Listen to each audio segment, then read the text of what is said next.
Hey, boys and girls, we're here with Josh. Is that how you want to be called? Do you want to introduce yourself so people know who you are? Okay. Yeah, Josh is fine. There's not much of an introduction I don't need. I'm an amateur in philosophy. I just study informally. Okay. So Danny and Daddy, and what we're going to talk about a little bit is, given Fodor's argument, and we can get into the argument if you guys want to elaborate a little bit, but given that, what would be the, I guess the issue I've had from the beginning is, what would you have biology do? What would you change in biology? What would it look like if that argument were to be accepted?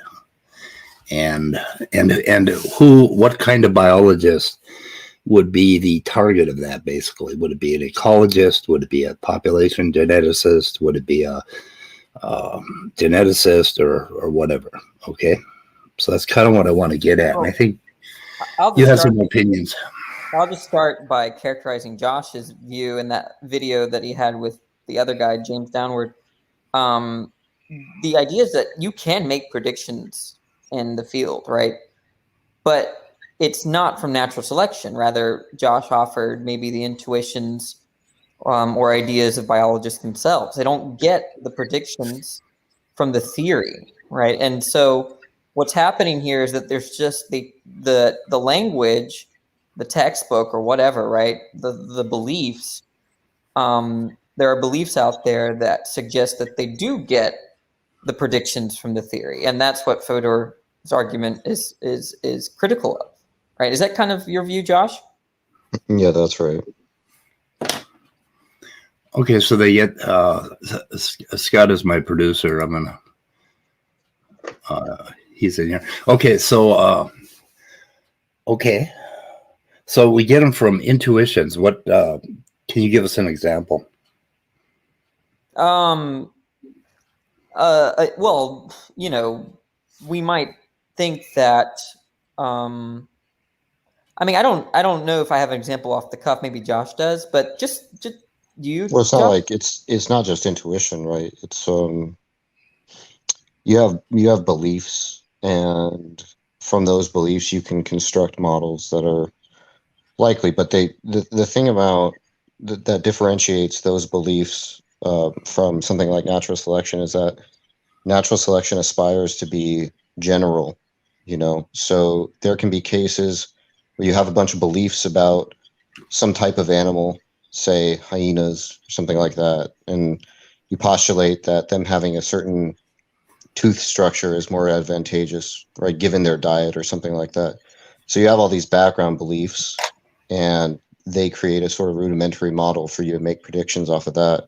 So it's not merely intuition in the sense that, like, oh, I just intuit that. There's other beliefs, but the point is that they don't aspire to the same sorts of generalities that laws like natural selection do. There's not some generalizable thing under the purview of which natural selection would make these predictions. It's more like you have a series of it's sort of like historical explanations. You have a series of historical facts, and given those historical facts, we can say that this is more likely than something else and stuff like that. It's just, but we don't think that there are like laws that history follows, for example. You know what I mean? So it's sort of like that. It's not just intuition.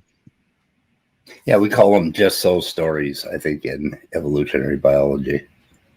Well, I don't think it would be just so stories, but I like this example, right? That if I told you that a lump of gold was found in some mountain range, right?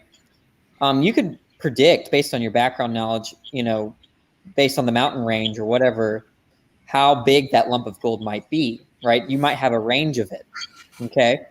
But there's no laws about what the diameter of a lump of gold must be, okay? Whereas if a lump of uranium, right, you can actually, the idea is that there are going to be physical constraints like laws of physics that would limit the diameter of uranium, right? And so, that will reduce to certain laws of physics, but there's no such laws of physics that at least limit a certain diameter of gold on Earth, right? But so we want to distinguish the sorts of accidental facts, empirical facts in the world, like the average diameter of a lump of gold, from like things that result in our world as a result of necessity, given nomological laws, right, or generalizations. And the idea is that I just take biological organisms and the way they interact with their environment to be analogous to lumps of gold, right? That the lump of gold, its diameter will be sort of determined based on the surrounding mountain range or environment pressures and stuff, and that could all be different in a different mountain range, right?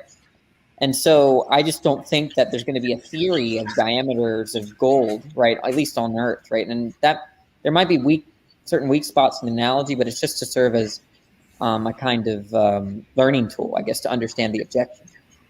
Okay, so you would eliminate the phrase natural selection, and I think you've said that you wouldn't replace it with anything. Now, when you teach this to students, you do use that phrase, right? I do, yes. I don't really know I don't think I'm saying very much, but what it seems to do is the term natural selection seems to bring up particular examples, right? Like if I tell you lump of gold, you're not going to think of a lump of gold with a diameter of a mile, right? You're going to think of a lump of gold with maybe a diameter of a few inches at best, right? So the idea is that the phrase natural selection, although it has no predictive power, doesn't explain anything on Fodor's view, right? There might be some cases that you might be reminded of, like the case in which, I don't know if this is an actual example. Sometimes it's cited to be, and I've heard challenges to it, but the peppered mouth example, right? When someone thinks of natural selection, they think about the case in which you had a change in phenotypic traits as a result of an ecological environment, right? Right. But I don't think that's doing any explaining as to why those, why you have that certain distribution of alleles across several generations, and that's what the theory purports. That's what's purported to be to do, right? To explain just that.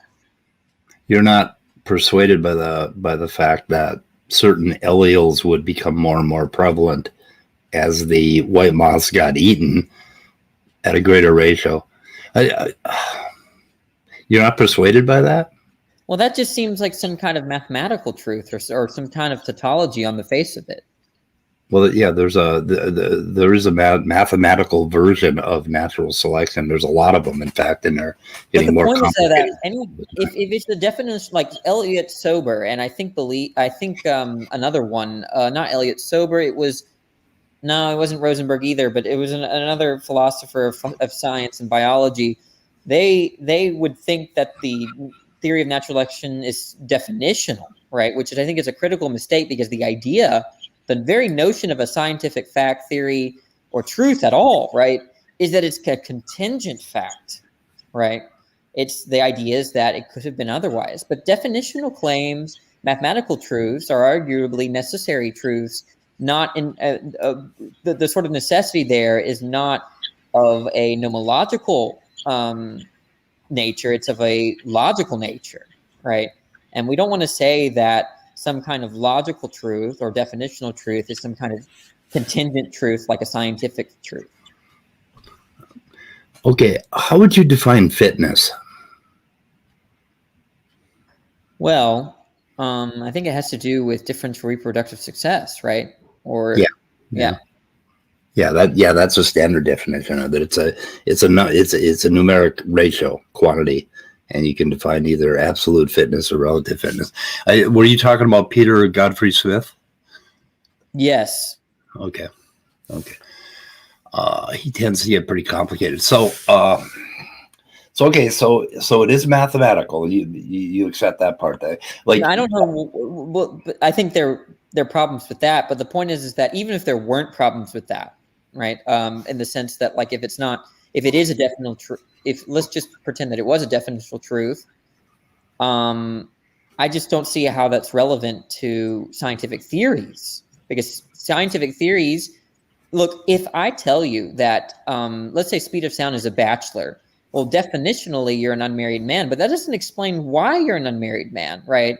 You might have a theory for that, perhaps, but the idea of definitional truth is that they if you can see that they're mathematical or definitional truths, then you just basically killed the notion of explanation and the explanatory aspect of theory. Okay. So, very confusing. Hang on a second here. Okay, so the theory, I guess when this discussion first started, natural selection isn't a phrase that we use very often, or that I use very often. I don't think. Maybe I do. I'm not sure. But, theory of evolution is a lot broader. Do you see natural selection as a part of the theory of evolution?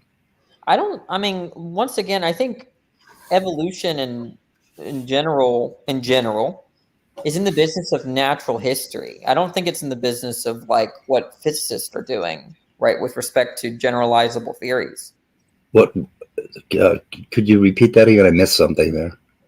I think that the nature of evolutionary biology is in the business of natural history. They're not really in the business of what the theoretical physics people, or even arguably chemists, they're not really have arrived at any kind of generalizable truth about biological kind, which is just to say biological laws.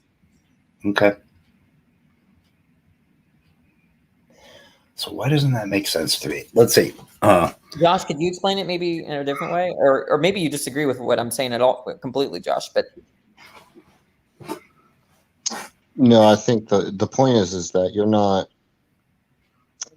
like, if you think about like what prediction can you get from natural selection, it's not like you get a set of inputs and you get outputs. That's normally the way you think of predictive success in terms of other theories. Is if you have a model and some laws, then if you observe certain phenomena, and of course there's caveats, which are all what are called ceteris paribus clauses, things that, if you held them equal, then, things that are known to counteract certain expectations or whatever, then you get out a certain predictive output, and those types of things aspire to generality. Like you could take any set of inputs, plug them into this equation, and boom, you'd get an output, right?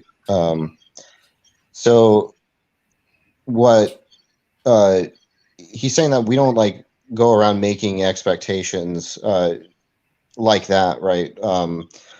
It's more of like a type of what are the causes that have led to fixation of a population in history. And so when you're giving that kind of explanation, it's very contextual, and it depends on a lot of certain situations. There's not really a lot of generalizability that you can go forward with and make, continued expectations. Oh, this is exactly what we predict given natural selection. And, there's a few things that are interesting to note is that we don't go around like predicting certain speciation, going forward. Like that's not something that biologists really do.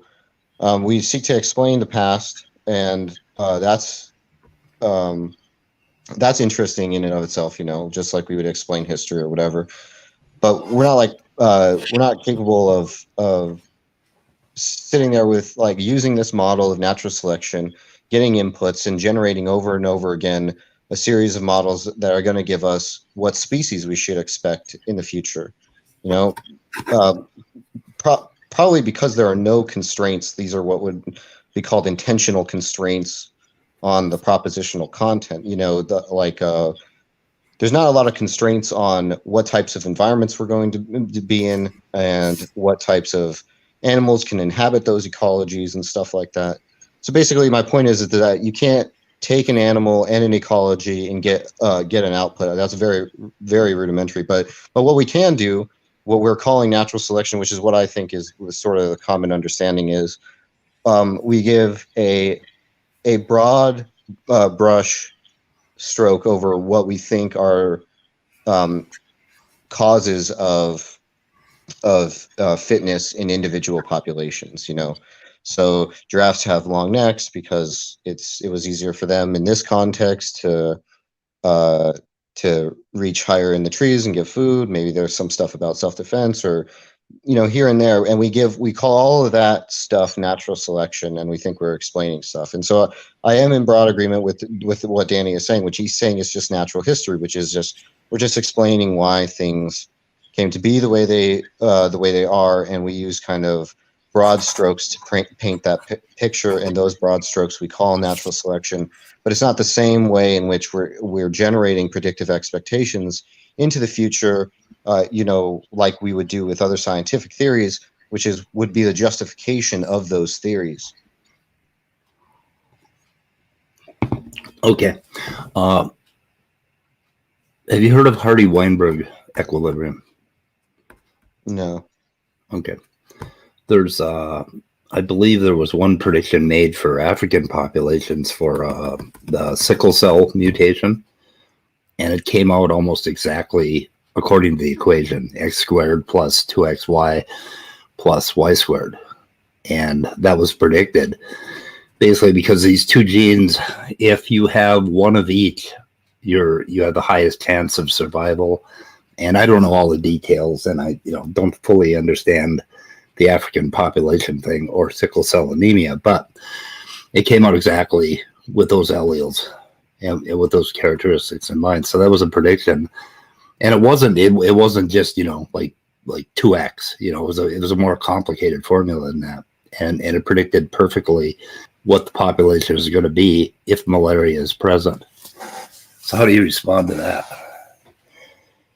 Well, I'm not really sure how it's relevant. I'm not really sure what part natural selection played in any of that, Well, it would be that people that got malaria died, and people that ended up with two of the genes.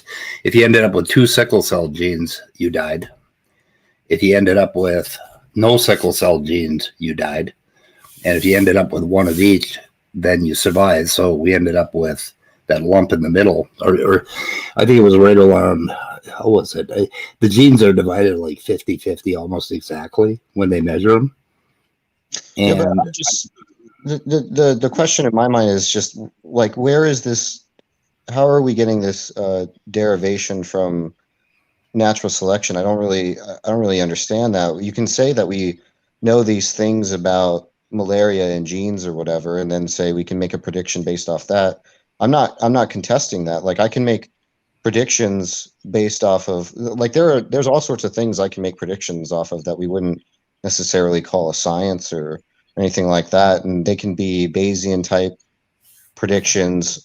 There's all sorts of things. Like, if I had a bunch of balls in an urn, and the distribution was 70% one ball and 30% another ball, then I can make a prediction about the next ball that's going to be coming out. That it's not like that. We would call that like a type of statistical, but it's not like there's some law such that given the fact that somebody's picking a ball 70% of the time, it's going to be one color and 30% the other color. It's more that's like some statistical fact. So I mean, people are good at making predictions. We make all sorts of predictions all the time, but it's just the thing that I wonder about is, how is any of this informed by the theory of natural selection? That's the only question, because I don't know. Maybe I'm just not familiar with the model. I mean, like I said, when you asked me the question, I said I didn't know. So it's perhaps relevant to what I'm talking about. It's just I don't know how. Yeah. Well, there's a whole lot of math like that basically we use to make predictions for like an ecological niche, if the niche is ceteris paribus, that sort of thing. I mean, that's necessary if you're going to predict something into the future. So if you're predicting what a population or what a group of populations of insects, so a number of different species and populations are going to do in a niche, you can make predictions about what they're going to do. Like you can make predictions about how plants are going to use the sunlight space. And the sunlight space is basically, you can imagine it's two-dimensional, that, so the sun is coming down from above and it's going to filter through all these leaves, and they can make pretty accurate predictions about what species are going to survive, thrive, and even predictions about how species may change in the future based on that. Okay, that's all part of natural selection, because we know that if it doesn't get sunlight, it isn't going to survive. If it gets sun, it is. There's going to be a war, kind of a race for resources, that sort of thing, and they can see that in populations all over the place, and they can basically predict what is going to happen with that ecology in the future. Should the trees all burn, they can predict what's going to happen. So that's all natural selection. So I don't understand what we would replace. Well, I'm just saying there's all sorts of phenotypes that can inhabit the same ecology, right? So it's not like there's this law of ecologies and phenotypes, I mean, many animals inhabit the same ecology, right? Many different types of animals with different advantageous, features inhabit an ecology, right? Okay, but there are constraints about what can inhabit a particular ecology based on what we have right now. So what we have, like, we can't, pigs aren't going to evolve wings. Okay, we know that. Basically, there are constraints based on the organisms we have and based on the populations in the environment as to what they can do. But you can make predictions about how they might change in the future. And that's where it gets iffy, because the environment is, of course, changing at the same time. And it almost sounds like what you guys are complaining about is what has been complained about for the last 50 years, which led to the modern extended synthesis for evolution. Are you familiar with Dennis Noble and people like that? I'm not. Okay, he's pretty big in the let's get a new paradigm around evolution group. So it's called the extended synthesis. Now, the extended synthesis basically shows you that there is a dynamical interaction between environment and organism, that the organism oftentimes affects the environment, and the environment affects the organism, and it's a differential equation going forward. So some of the new math is looking at these much more complicated models and equations, and we're coming up with more and more of a fit, for certain ecological environments. But it's all based on this idea that there's a selection filter, and we know that. We all know that, right? We all know. I mean, you call it tautological because it is so obviously true that things are naturally selected for, that there's no other way to say it. And that's the kills me. What would you call it if it wasn't naturally selected for? Well, there's a difference between, this is what Fodor talks about in his argument, there's a difference between selected and selected for, right? Yeah. And so things that are selected are not necessarily selected for. That's the whole point, is that one provides you some sort of intentional content and the other doesn't really. It's just saying these were extensional. And so Fodor's project really is just looking for what provides for that content, right? And he says that natural selection is insufficient to provide for that content. We need something else to provide for that content. And what Danny and I are saying, correct me if I'm wrong, Danny, but what you and I are saying is what provides for the content of what is selected for is going to be a lot of other things like historical background and context about beliefs about the animals and other things about the ecology, but it's not as if the theory is giving you any of that stuff. We're able to construct small models for individual cases, but it's not like we can just look at the theory and say, okay, this is what would be selected for, because I think what Fodor's point is that there's no real predictive power coming from natural selection itself. I think like in an example where it's obvious to us, the trivial examples that Fodor gives are camouflaging into their environment and polar bears being white. That's one example. Well, we can say that camouflage is the advantageous thing that's selected for, but being white is not. And we think that camouflage into the environment is helpful because of all these other things that it might help to facilitate, that it increases the probability of. But the point is that natural selection didn't tell us that the camouflage into the environment was the advantageous trait. It didn't tell us whether or not just being white was the advantageous trait. Yeah, another way to think about it is if a student asked me, right, why is it that this particular organism with this trait or this gene or whatever, right,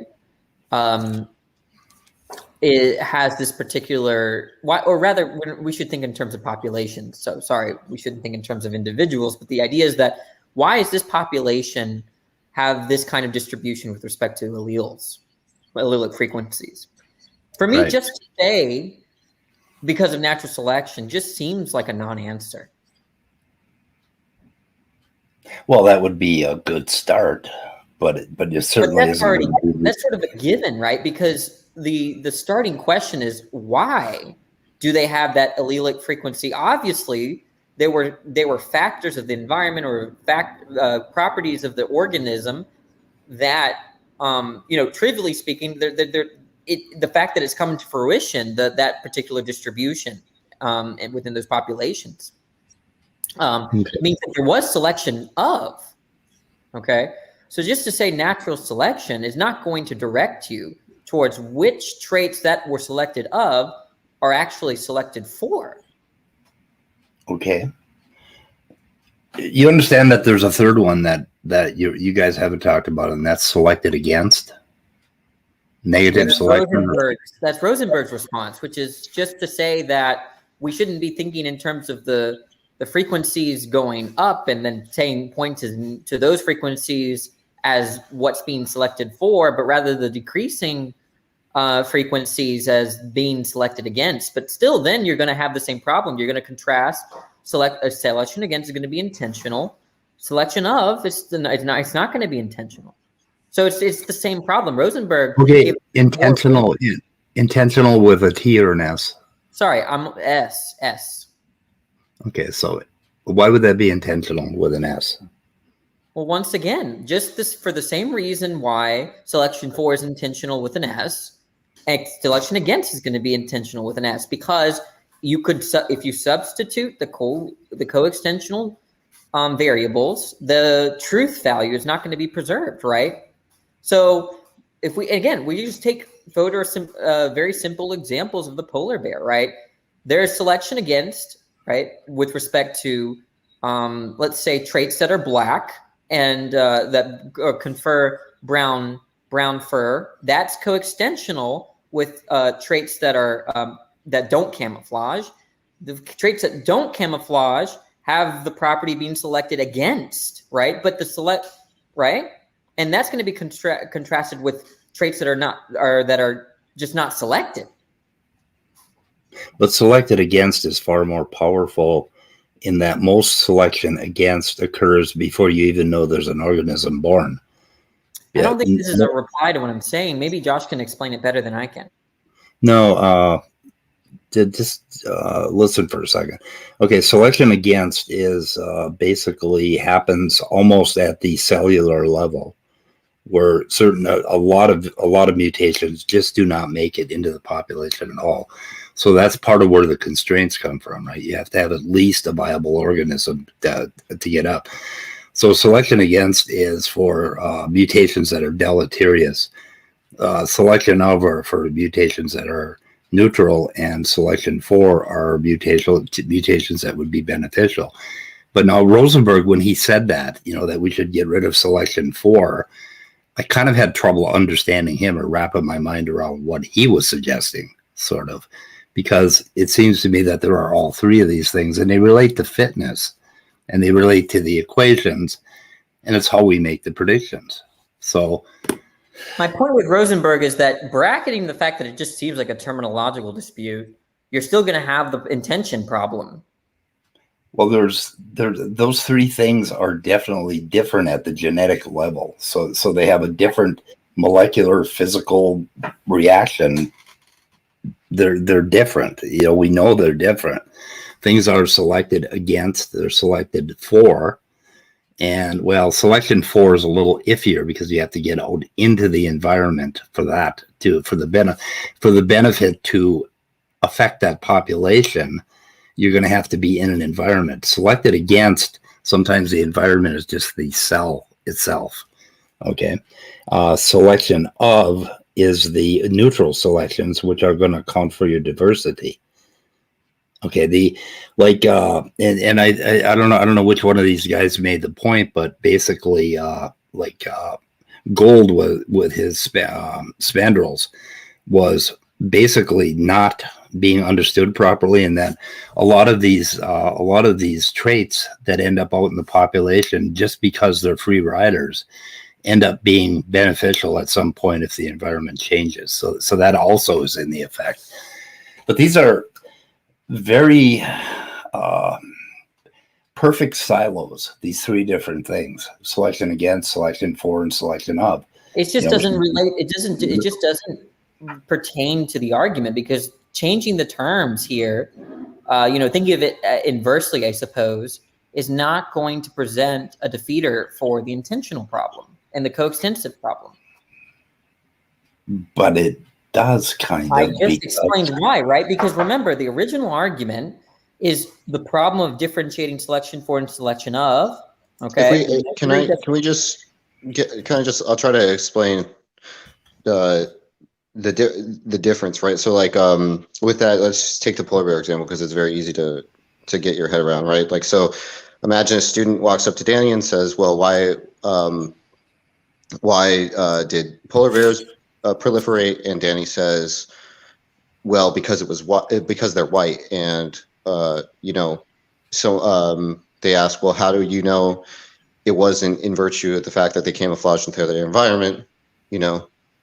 Whiteness is just the way in which they do that, but it's not that that was selected for. It's not as if everything that's white in that ecology proliferates. There are things that are not white in the Arctic environments that end up proliferating, right? But Danny says it's because they're white, for example. And the student asks, well, why is it not that they camouflage their environment? And Danny gives some sort of story, some sort of historical account, and whatever, that's fine, right? Whiteness reflects more sunlight or something, it's some way in which it's beneficial, whatever. He gives an account.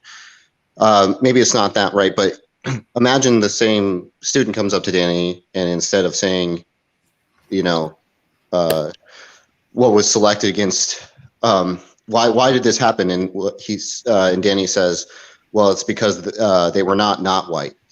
It's not like we're not really doing anything. We're not changing the content. That's what Danny is saying by just inversing what we're saying. Well, in terms of selected against, well, what was selected against is all the things that were not white, and or all the things that did not lend towards camouflaging into its environment, So that's what Danny is saying. It hasn't done anything in terms, if you just frame it in terms of negation, which it sounds like that's what you're doing, selection for as opposed to selection against, because everything that was selected for is the inverse of everything that was selected against, and vice versa, then we haven't changed the content. Is that what you're saying, Danny? Yeah, something like that. the idea is that even if it's not quite, even if it's not inverse, like let's just grant that it's not, because apparently people in the chat are contesting that. I don't see why I'm wrong about that, but let's just grant that I'm I can explain why real quick. Well, like, it just doesn't matter, right? The point is, hang on a second, Nestle, before you come in. So okay. So basically, I've gotten what I need from you guys. I'm going to kind of open it up to a few others, if that's okay. You guys can Nestle wanted in. So is that all right? So we can open the discussion up to a wider group, but not too wide. that's fine. I mean, make it as wide as you want. I think what we want to do is one of us at a time. So basically, I'll let Nestle and you guys talk, and I'll bow out. Is that okay? We'll play it by ear, but if you can constrain the conversation any way you want. Okay. I think I've gotten what I need from you guys, so I understand. Okay. So Nestle, go ahead. Explain selection for, selection of, and selection against. Well, if these are selection for and selection against are in fact inverse, and they are the only two options, right? Like if one is A and the other is not exactly. No, not in terms of a trait. A trait could be selected, but not selected for or against. So right, exactly. They're not in inverse of each other. No, but listen, look. The point is that just because selection for, so if we understand a number is either even okay, I see what you're saying, right? That a trait is either selected for, just selected, or selected against. But the point is that if we're just speaking intentionally, then with an S, right? A trait cannot be selected at all. Also a possibility. Not selected at all. Yeah, that would be what I would take to be the inverse of selection of. But maybe I'm not misusing the word inverse, but I just don't think anything.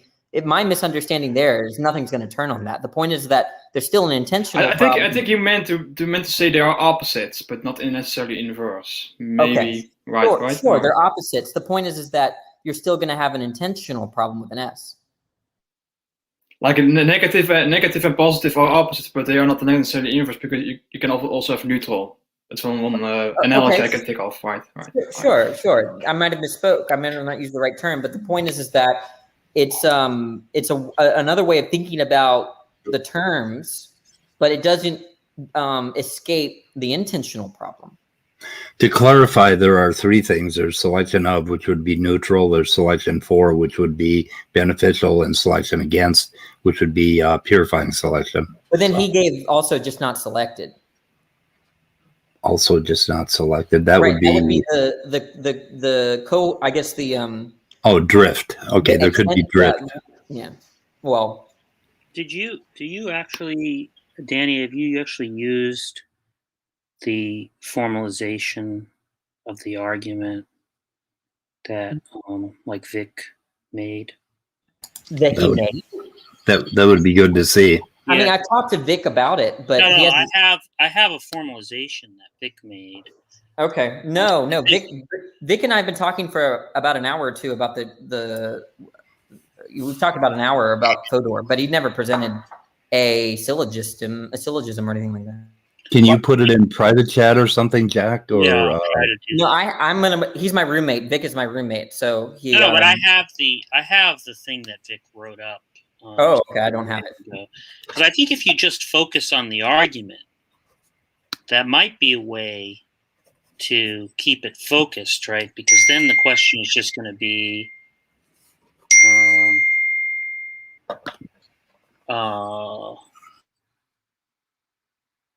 let's see. Question is just going to be, where is it that you're disagreeing? Can you this looks like I have to, doesn't.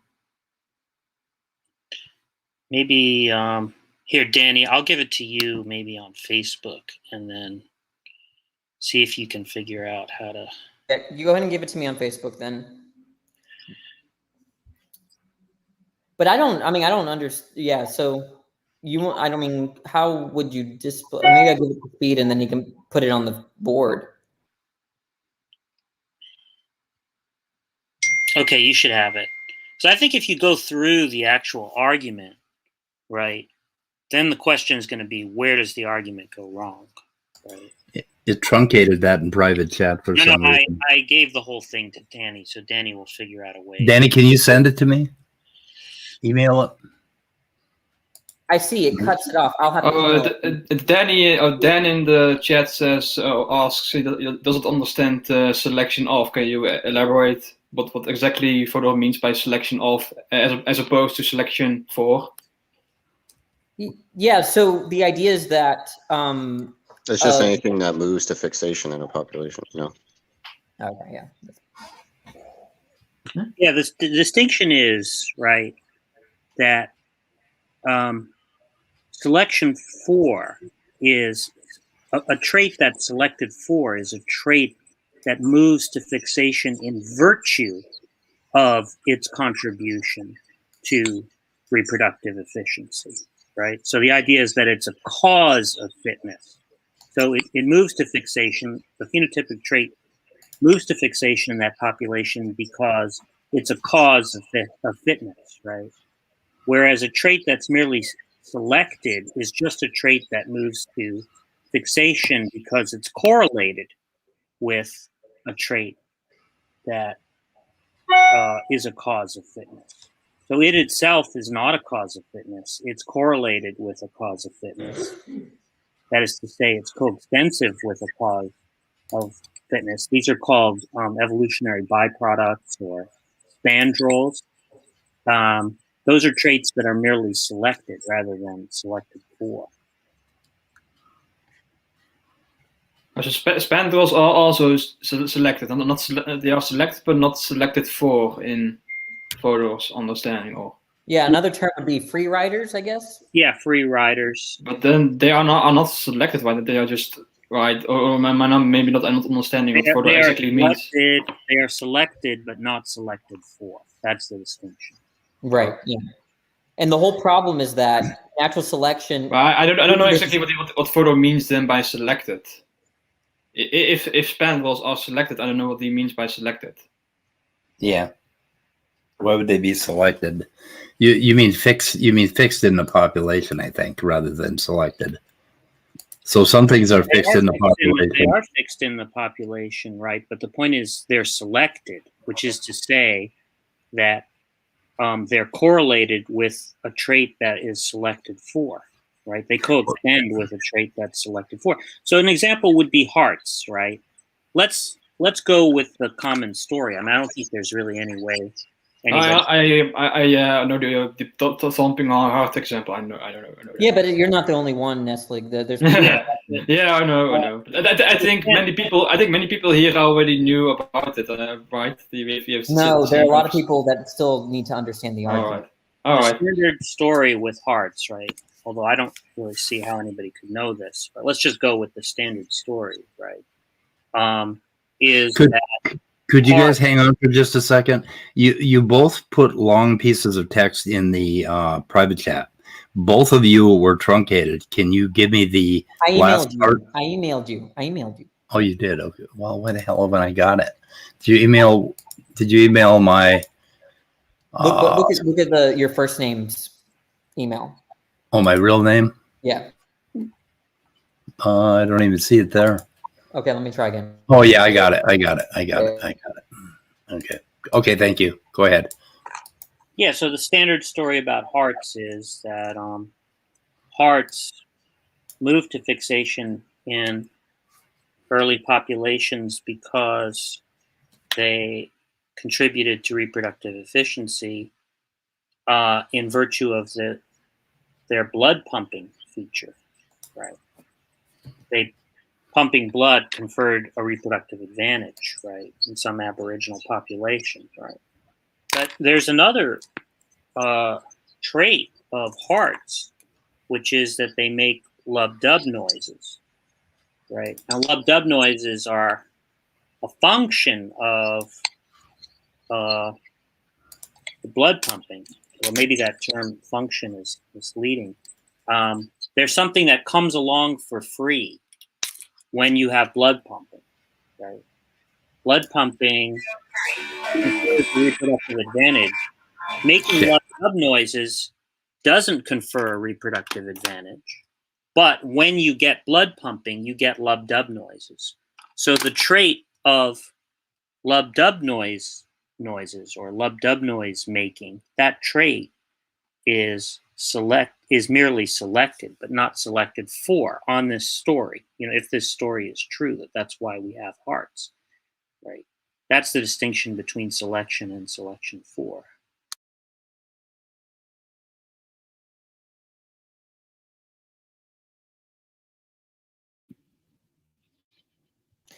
Too bad Dr. Dan is not here, but the point is that if you're disputing Fodor's argument, you have to use his terms. It's totally coherent, and you do want to distinguish the certain traits that exist as a result of being coextensional with a trait that's selected for. That just seems sensical. Well, I take a slight issue with you saying you have to use Fodor's terms, but if the scientists are using the term selection differently than a Fodor, then his criticism is basically then they're just not engaging with Fodor's argument. Yeah, right. We are just talking past each other all the time. So try to understand the Fodorian distinction between selection for and selection of. I don't even think it's that crazy. But if Fodor's conception of selection is different than how the scientists are using them, then is his critique even relevant to the term of how scientists are using the selection? Well, like I said, it's sensical to say that when we paint our evolutionary stories, right, that there are certain traits that, quote unquote, don't do anything with respect to what explains why you have reproductive differential success, right? That's totally sensical. Well, I agree with CRISPR saying that if Fodor is disputing biological science, and he has to use their term instead of.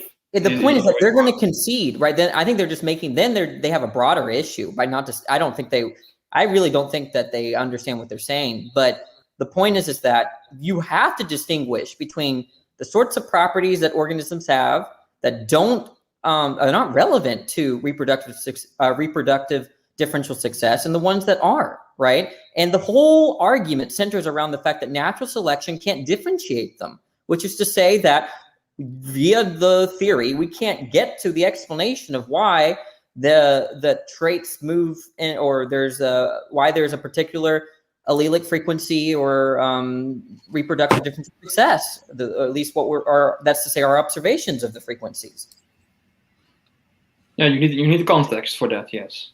Yeah, and that's, I don't know. I don't think that the people that are responding in the chat saw the beginning of the video where we kind of thought, we kind of concluded that what it seems like a lot of evolutionary biology is in the business of is natural history. No, wait, but I mean, too bad Dr. Dan's not here, and I know it's very difficult. I mean, I'm always on that side, Dr. Dan. Y'all don't let me in, or I can't come in the room, and so I get it's difficult to respond to. But you have to respond to what I said, right? There are properties of organisms that don't contribute to differential reproductive success. You have to agree to that, okay? I mean, you can hear the stories that they paint with respect to the story of populations, right? And they leave out particular traits in that story. And the point is that natural selection wasn't utilized as a way to differentiate between those uninteresting traits and the ones that explain reproductive differential success.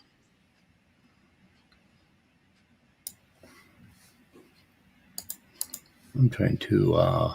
I dare you to respond to that, Dr. Dan. But remember, last time you talked to me, Dr. Dan, you said I was a waste of time. So why don't you just sit down and shut up? Danny, manners. I'm going to show manners to people that hand wave the argument. I'll show you what kind of manners that they deserve.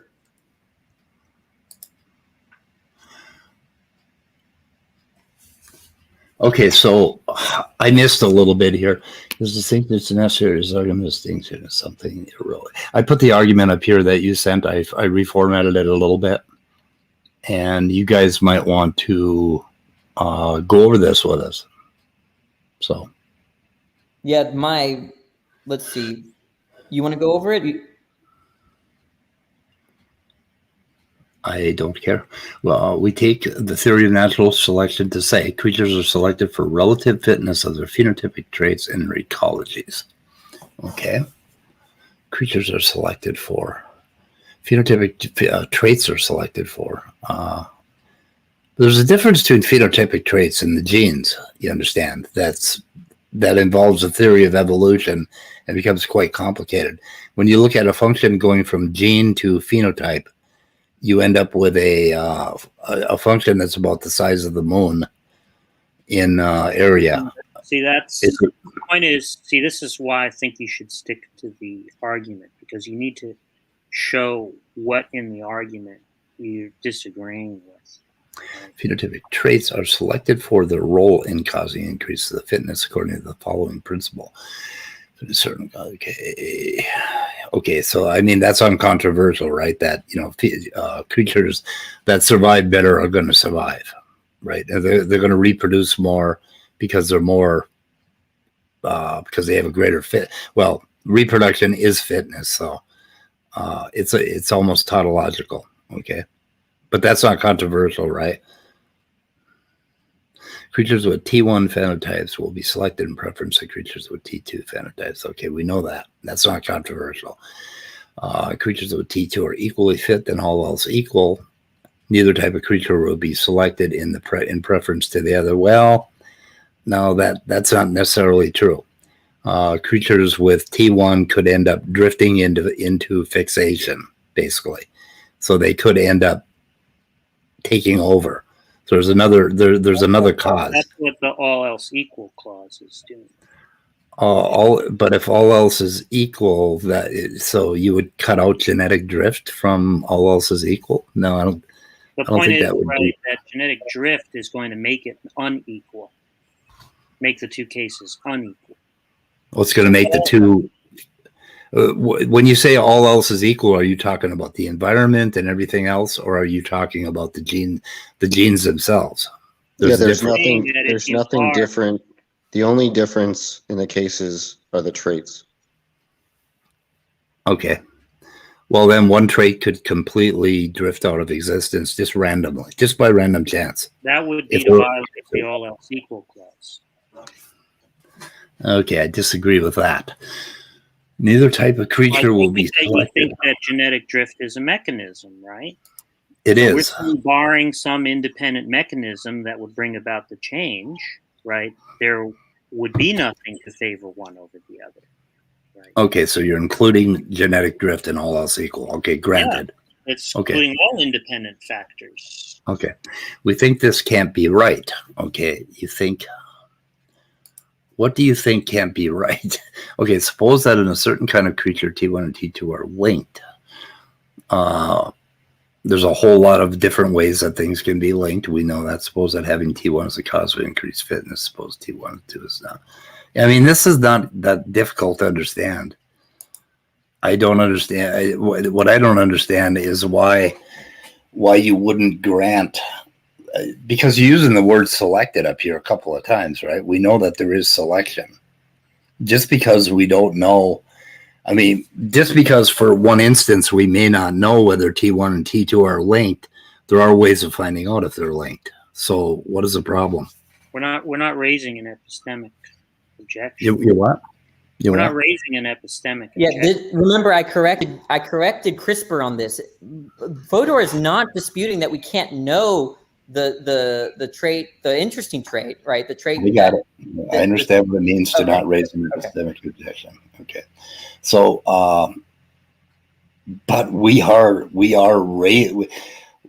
seeing you're not raising it, and we're raising an epistemic objection to this, and we're saying that there are other factors that we use to account for which trait T1 or T2 is being selected. But the argument is only addressing, but they're still all things being equal, where we're addressing whether natural selection can account as a mechanism, given that there are no other mechanisms. That's the whole point, right? Got another objector out there. Mutable Destiny does not think that. Anyway, we won't get into that. But okay.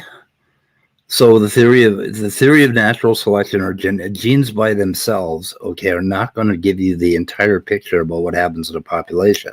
We know that, but we also know that there's a whole lot of mechanism prior to that. You know, even before the organism becomes a viable two-celled organism, right?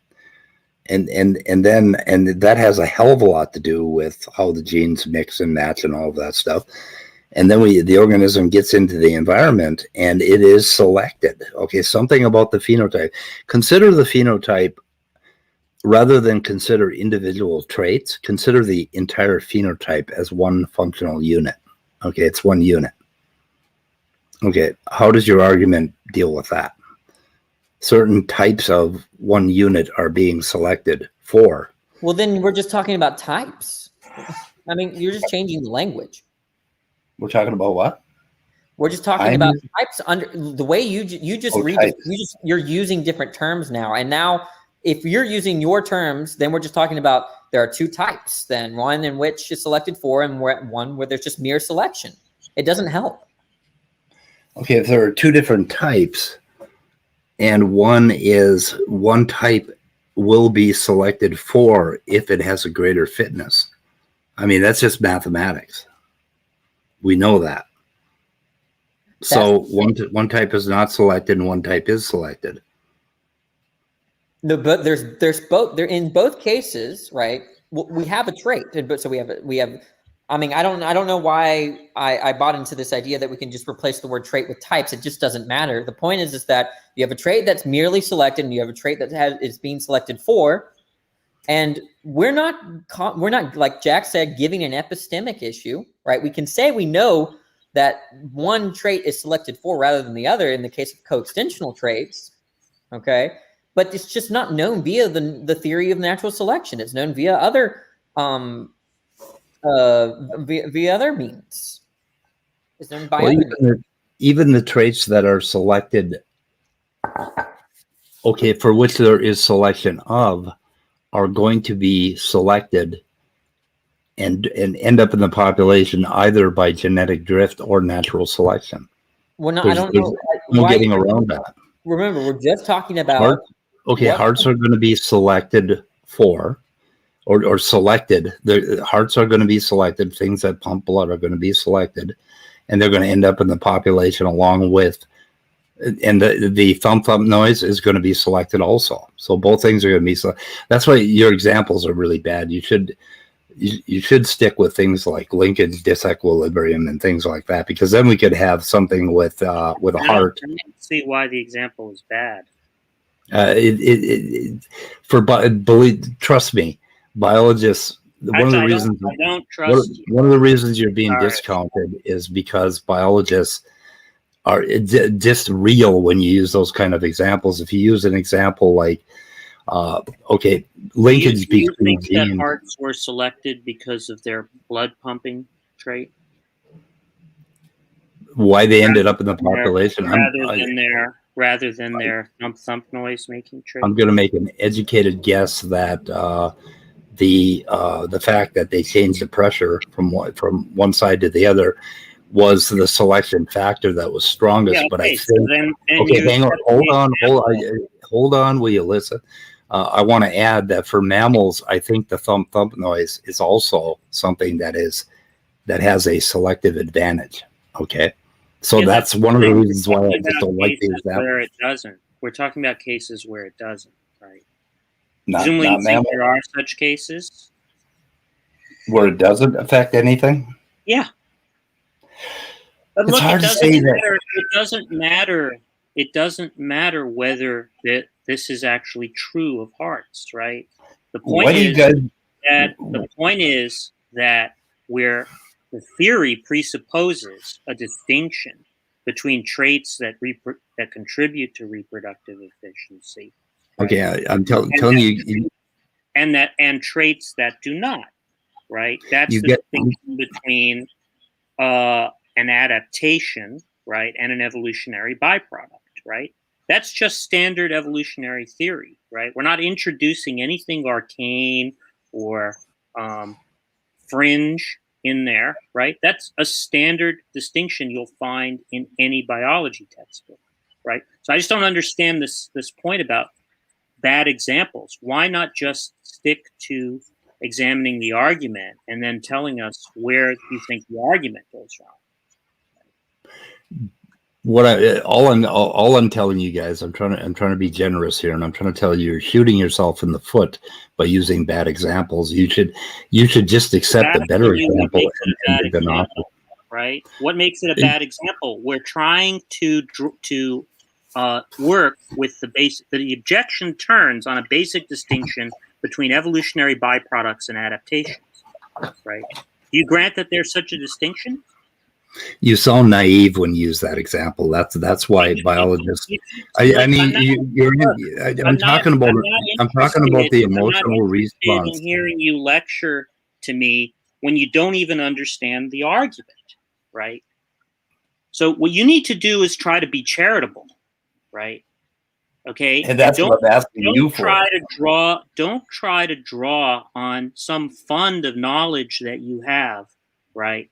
To somehow dismiss the argument. What I want you to do is engage with the argument, right? That's the whole point of posting this, right? My point was that I'm naive and whatever is not actually engaging with the argument. I'm asking you to engage with the argument. I didn't say that you were naive. I said that it sounds naive to a biologist. So I'm suggesting you guys come up with a better example. Doesn't sound naive to a biologist to say there's a distinction between an adaptation and an evolutionary byproduct. You'll find that in any biology textbook. There's nothing naive about that, right? Okay. That's what the objection turns on, right? Fine. Let's proceed with the argument. We'll just agree to disagree.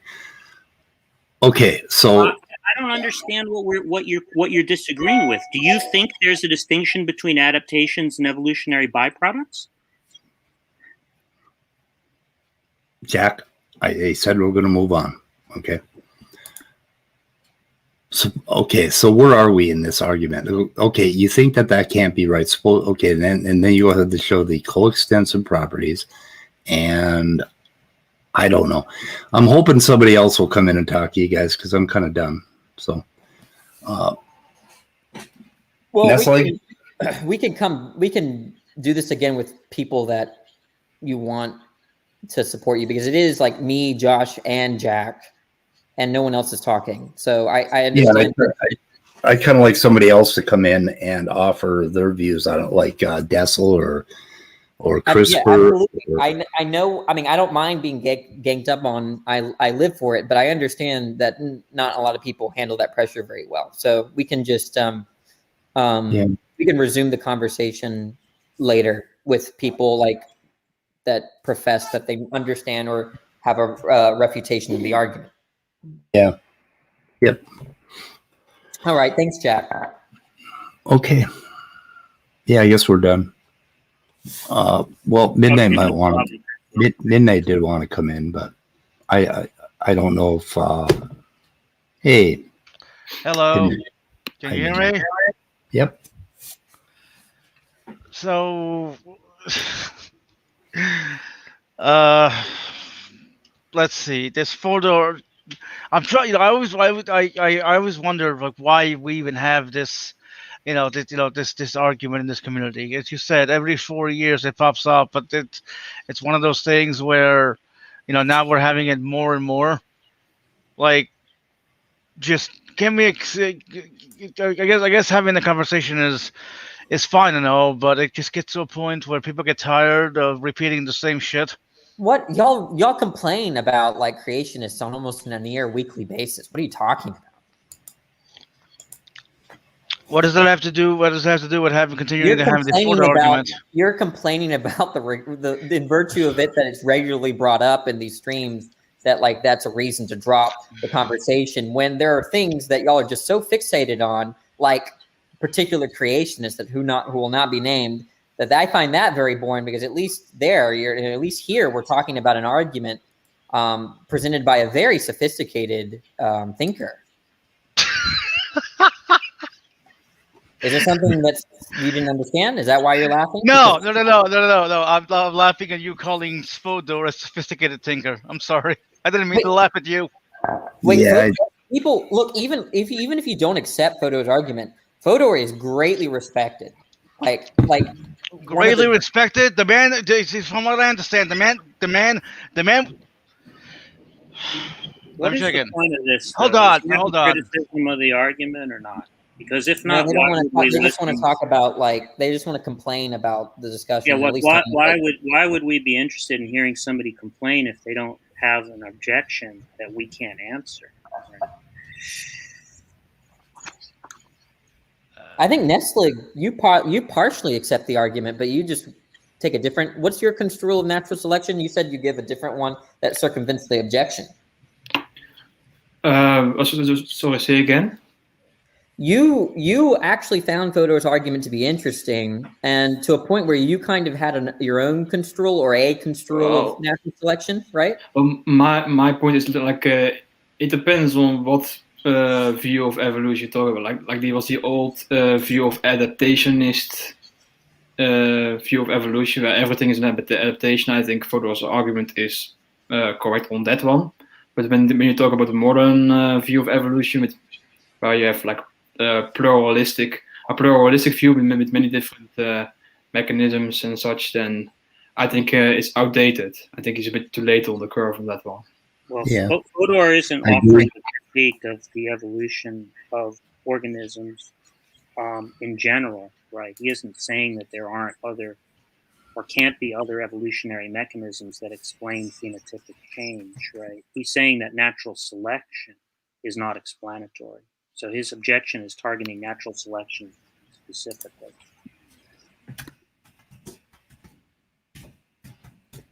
Yeah, the thing is that every time we try to bring up some biology and some population genetics to show you how natural selection is used, it seems like you guys don't want to talk about that. So I think what it would be a good idea for you, the three of you, to explain to us is what you would change. And you did a little bit of that, but what would you change about the way we do biology, the way we talk about evolution? Would you not talk about evolution at all?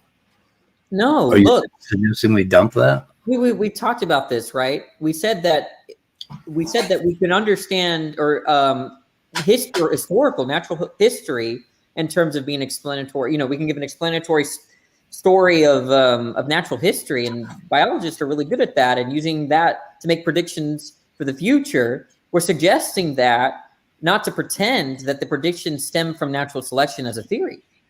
Yeah.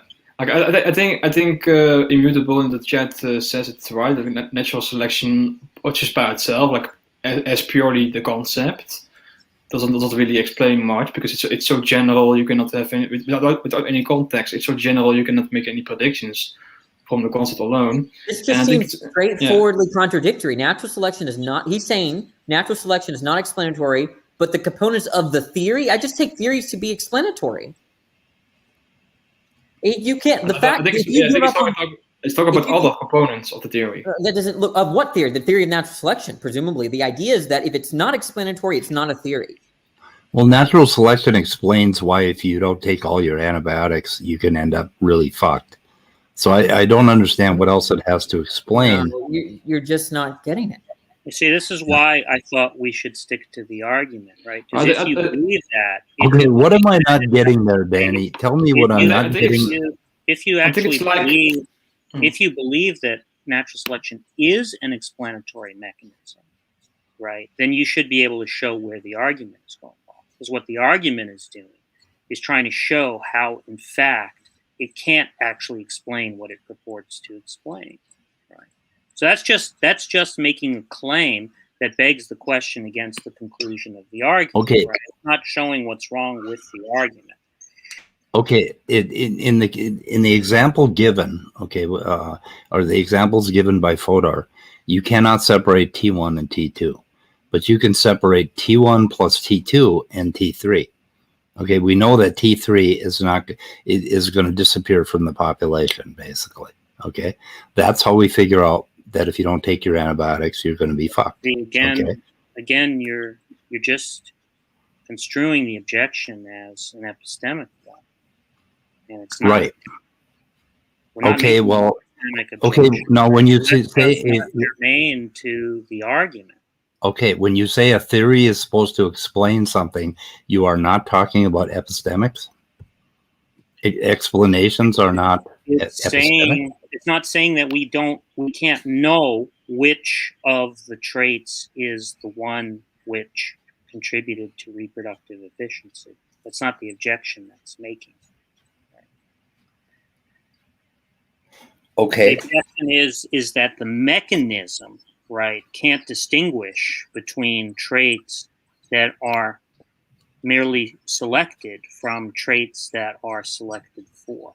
That's the objection. But the mechanism The can, argument because why it cannot do so is laid out in that text, right, which I'm asking you to draw your attention to and show which part of the basically the premises of the argument you reject, right?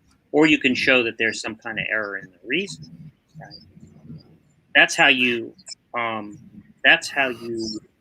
well, those are the basic ways that you attack philosophical arguments, right? you've heard the expression "not even wrong." See, look, I'm not interested in the name calling, right? You keep acting like you somehow have this knowledge that we're not in possession of, that we're just these naive people walking around making some kind of silly thing about something that we don't understand. I don't care about that that. wasn't name calling. I'm not interested in you doing. I'm not interested in you doing that, right? I'm interested in you. But that wasn't name me. calling. Why are you over talking me? Because I can. Why are you keep over talking me?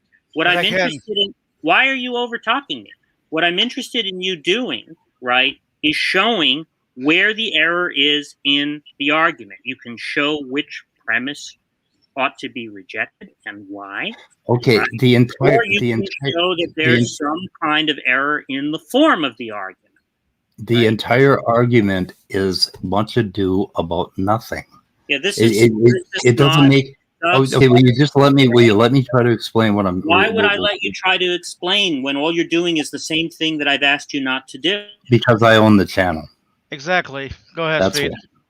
Okay, so what I'm trying to explain to you is that this is almost like when you approach biologists with this argument, all biologists pretty much you do. Okay, well, you will agree that biologists have just really reacted emotionally and very strongly against this argument, right?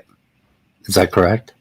Yeah, but what is the objection? What is the objection, right, that the field has made to the argument? Is there some consensus about that? Yeah, everybody.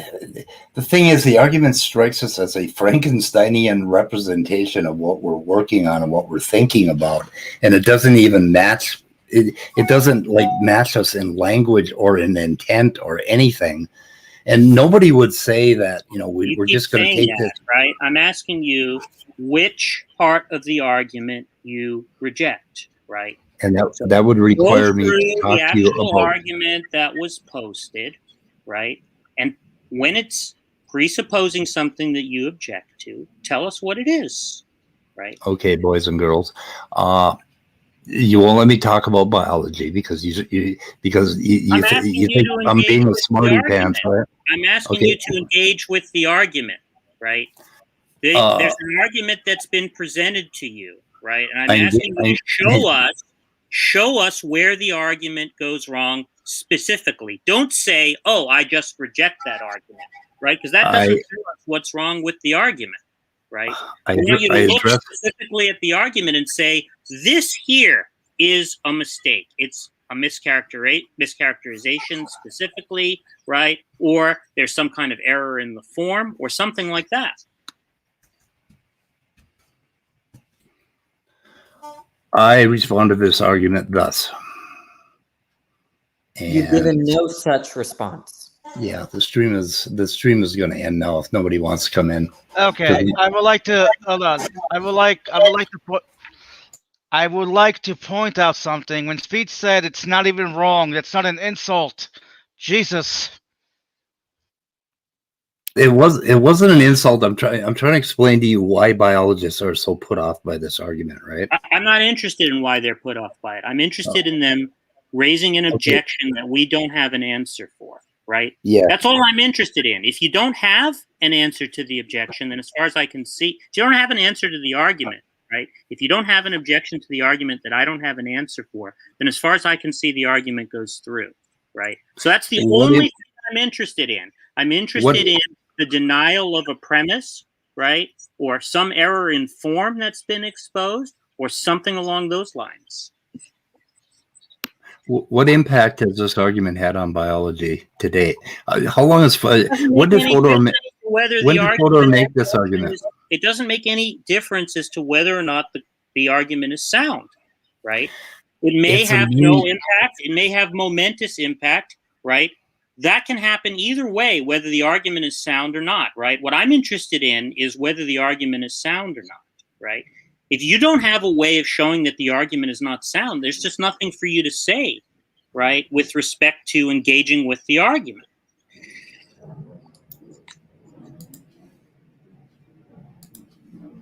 Okay. So nobody else wants to come in. Danny Immutable was in the chat saying he was referring to the theory of evolution, not necessarily the theory of natural selection.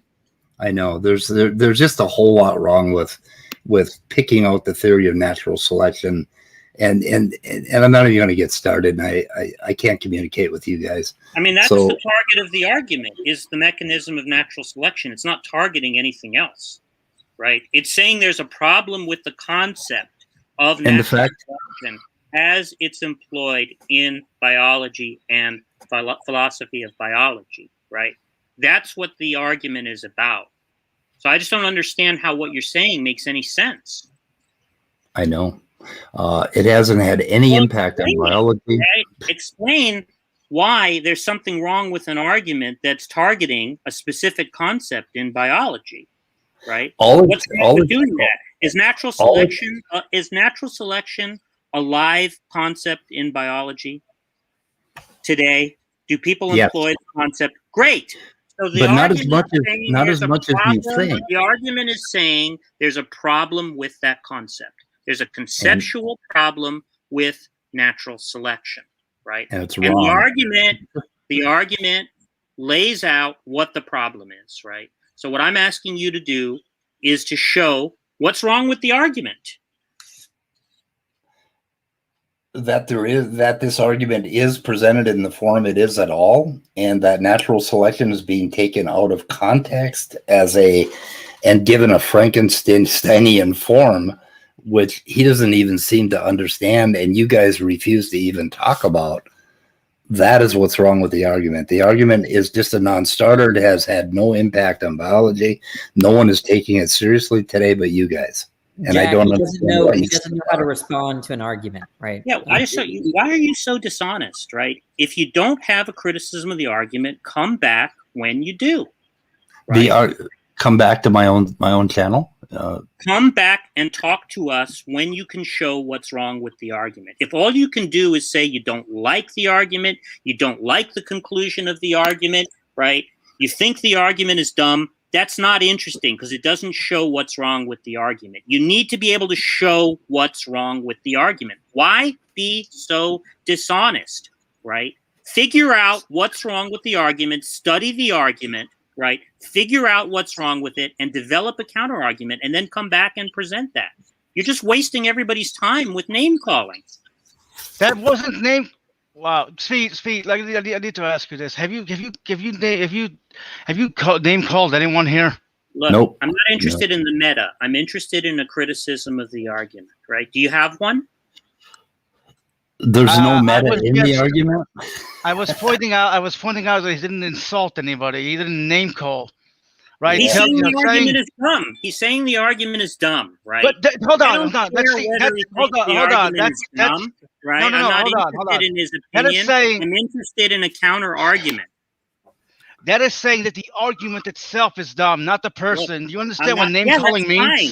That's fine. It's not telling us what's wrong with the argument. That is the substance of my criticism, right? I don't see why you can't understand that.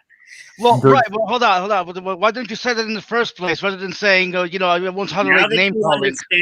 Now that you understand it, you won't need to raise that objection any further. Well, Okay, speak there's- clearly next time. Go ahead, Speed. There's nothing wrong with the argument, but you can make similar arguments about all beasts have red pants. This argument is as meaningful to biology as making an argument that all beasts have red Is pants. natural selection an explanatory concept No one gives a in shit about biology? Is natural selection conceived as an explanatory concept in biology? Yes, Is because it taken to be explains something. explanatory? In other words, is the mechanism taken to explain something in biology? Yes, Okay, it's taken great. to explain So something. the conclusion of the argument is that it's not explanatory. So if there's nothing that's wrong with the argument, which is to say that the argument is sound, then that just is a contradiction, right? There's a contradiction there, which is that in fact, Okay, back it's up. not actually explanatory, but it's taken What? to be explanatory, What, right? what is it claimed that natural selection explains? Does it explain which particular trait is going to be in future populations, or does it explain that traits that are advantageous will end up fixing in the population? Which one of those things does natural selection explain? It's supposed to explain, right, phenotypic change, right? But the problem is that it can't. No, what do you mean by that? A distinction between selection and selection for, right? Okay, you're wrong. It doesn't fully explain which phenotypes, which traits are going to be in the population. It tells you simply that traits that are advantageous are going to fix in the population. I think you've got it wrong as to what it's supposed to. It's not supposed to explain whether it's the thump thump sound or the pumping of the blood. That is not what it's supposed to explain. Is there a distinction between an adaptation and a byproduct in the theory? Jorge, you want to have a shot at this? Sure. I haven't been paying that much attention. I'm kind of sick, so apologies. My voice sounds like disgust, but so natural selection, to my understanding, is a mechanism, right? It is a way to describe how the change occurred, and to, I guess, a lesser extent, why the change occurred. And you refresh me in like a couple seconds your issue with that.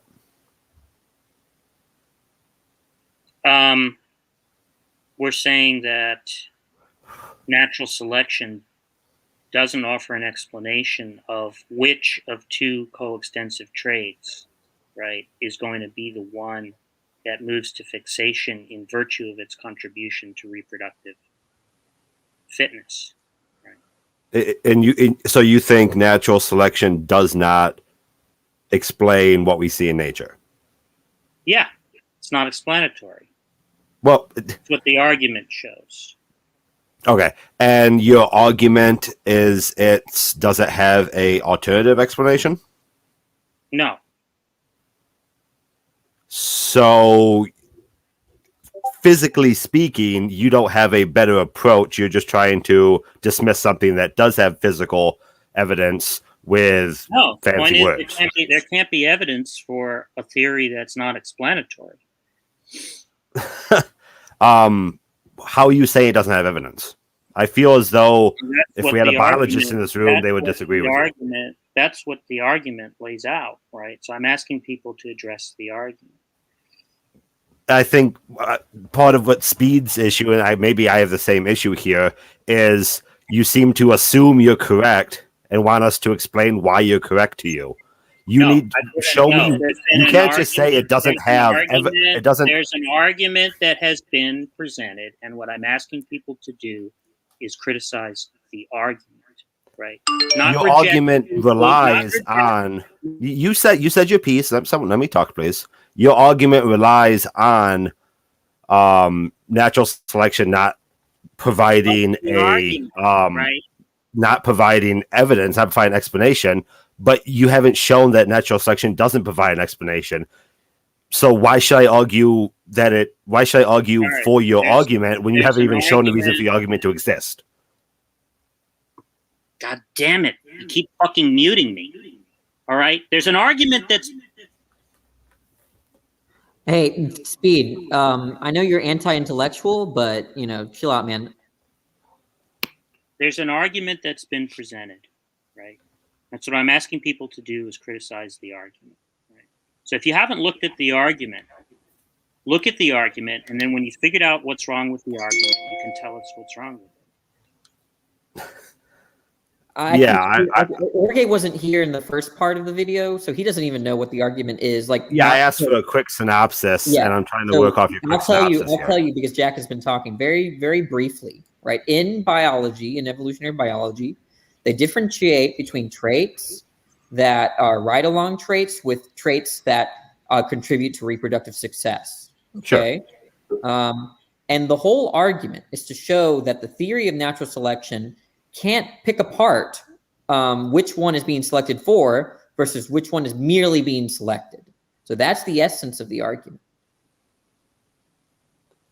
Okay, point of moderation, guys. Hey, hang on a second before anybody goes on. We have the weather report at 2:00. We got a hard quit at like 2 or 1:55. So no matter what's happening, I'm in the stream. Okay. So Jack, CRISPR understands the argument probably better than anyone else. So you should talk to CRISPR. Yeah, if CRISPR wants to take over, that's cool with me. Yeah, let CRISPR. I have thoughts, but CRISPR can go. I'm gonna have to get going in a minute, and StreamYard doesn't seem to work. Yeah. So your this is your argument that's being shared right now, right? I don't know. Danny can answer that. It's Vic's argument. I haven't read through it, but if you accept Vic's argument, then that's your argument, Jack. Yeah, I accept Vic's. Well, if you can't see what's being shared, I was going to take advantage of the fact that we've got line numbers here, but basically the argument being shared breaks down at the point where it says, suppose that a certain kind of creature T1 and T2 are linked. Well, that's a problem, because if the two traits are linked, then biologically they're treated as a single trait. Okay, at that point it doesn't matter. So you don't understand the distinction between an adaptation and an evolutionary byproduct? I understand the distinction. I think the issue is you don't understand the distinction, because Fodor's entire... Jack, CRISPR wasn't done yet. Is a thump noise Sorry, a trait? I'm sorry that the middle of my sentence interrupted the beginning of yours, but I wasn't done yet. So, the issue is that Fodor's entire argument, right, is premised on the idea that he is talking about natural selection. He isn't. That's the thing. If you want to know where the argument fails, it's because you're pointed in the wrong direction. You can't hit your target if you're not aiming at it. Okay? That's the problem. There's a distinction between an evolutionary byproduct and an adaptation, right? Not at the point of selection. So there's no distinction between selection and selection 4? That is correct. Yeah, so that's what I was trying to get at with that. What CRISPR is saying, that's kind of what my issue was too. Yeah, you're just talking out of your ass, right? I am not. That's just in any evolution. That's just in any biology. You are provide an argument, provide a response to his argument. Then who is name calling now? That's just in any biology textbook, right? That there's a distinction between evolutionary byproducts and adaptations. That there's a distinction between there is traits a distinction that are selected and traits that are selected for. Right? There is a distinction. One of the most influential papers, right, in the history. He's already agreed with you. Stop talking. Do you want me to explain why you're wrong, or do you want to ramble? Papers in the history of biology. Do you want to know why you're wrong? Right? Do you want to know why you're wrong, or do you want to ramble? The spandrels of San Marco. Would you like to know why you are wrong, or would you like to ramble? The point is, there's this. You would like to ramble. So you're not interested in discussion. This can't go forward. So you're not interested in discussion. You want to ramble. Why do you keep over talking me? Because you're wrong, and I want to tell you why. Stop over talking me. Stop talking. Stop being wrong. Stop being wrong. Wait until I'm fucking done, you fucking asshole. Right? Are you ever going to be done being wrong? It seems like you want to be wrong forever. Guy. Are you done being wrong yet? You were pretty handy with. Are you done being wrong yet? I'm gonna mute this fucking guy while I'm talking. Are you done being wrong? Can we have some moderation now, please? Okay, CRISPR. CRISPR. Okay, CRISPR's turn now. So Jack, Yeah, and I'm sorry, Jack. I probably should have moderated Christopher a little bit. Well, I was in the middle of The thing is- talking, right? And this fucking guy kept fucking over talking me, and you didn't do anything about that, right? I'll see you So guys in gonna the weather fucking report. lean This is in going and let nowhere. me finish talking without being interrupted or not? I don't know. Are you you- going to say something wrong right away? Jack, are you done talking? Talking? Jack, are you done talking? No, I'm not done talking. I'm asking you to prevent this guy from over talking me while I'm talking. Are you going to do that?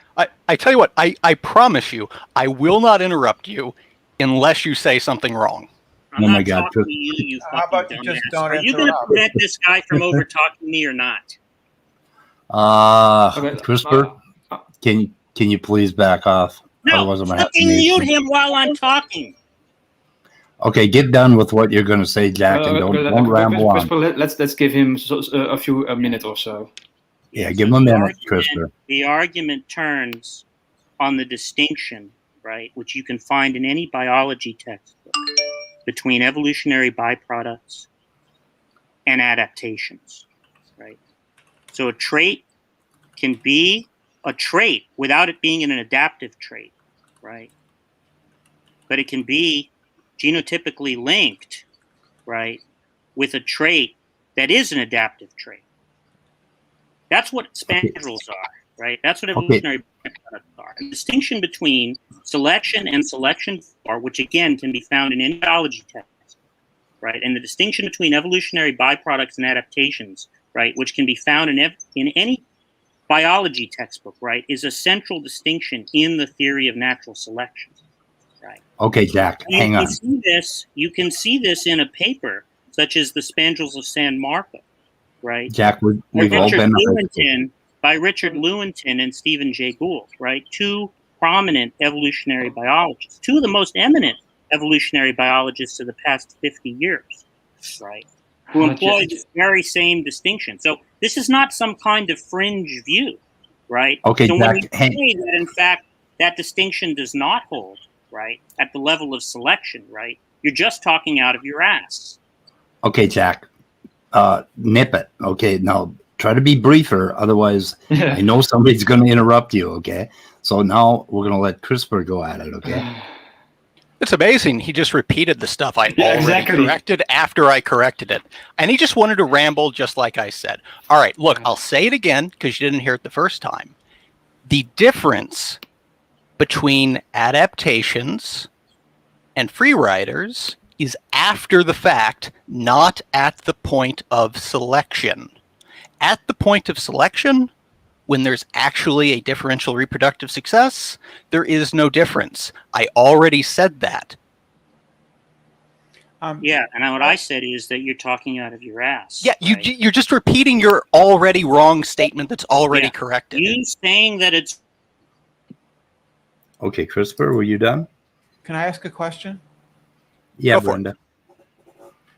What is the Jack and Danny or the others argument against natural selection? What is their understanding of fitness? They do understand that it means differential reproductive success or whatever. They understand that it is a number. Their argument is on the screen, Brenda, if you want to read it. Yeah. So survival isn't like a selection for, then, is it? Wait, I'm interested in whether CRISPR is just making up stuff. Well, Danny, is natural selection, does it select? I don't think it's explanatory, so it doesn't. Oh, do if anything. I can bring I heard my some name there. Oh, go ahead. Is there selection? Is there selection? It's just the name. So is there selection taking place? There are traits that are being selected. No, that's wrong. That's not what natural selection is. I didn't say it was. That's what it was. That's what you just said. It. You just said it was not selection for traits. No, I didn't say that. Traits don't get selected. I'm saying that. Well, look, I think there's a difference between selection and natural theory of natural selection. So Really? there's no selection taking place. You understand that? I don't know what you mean by selection anymore. Yeah, what I mean is differential survival. I don't mean there's an agent selecting. There's Differential no agent. survival doesn't explain anything. Yes, it Reproductive does. success, please. Reproductive success So- doesn't explain anything. It doesn't. So yes, it does. That's like saying tree. That's like saying natural trees explain selection. things. That's like is natural selection. That's like saying trees explain things or something. Differential reproductive success. Yeah. So, Danny, if I have like a trait, a population with a set of traits, you have blue beetles and brown beetles, right? I mean, I'm sorry, green beetles and brown beetles. The green beetles blend in with the plants that they live on, and birds pick off the brown beetles. So in the next population, there are more green beetles than brown beetles. Has the color green been selected for? Yes. Wrong. Wait, is that the one Wrong. that was I might have misheard your story. You're saying the brown ones were picked off by the bird? Yeah. Yeah, I think the trait of green might have camouflaged, or there's some, whatever. We can talk about that story. But has there been point selection? is that we didn't come to know that. We didn't come to know that via the theory. But is there selection taking place? What do you mean by selection? Whatever you mean by it. Non-random reproductive success. I think is the best definition. The point is that there's no selection. If natural selection is sort of a misnomer. It's not. There's not. The green color is not being selected.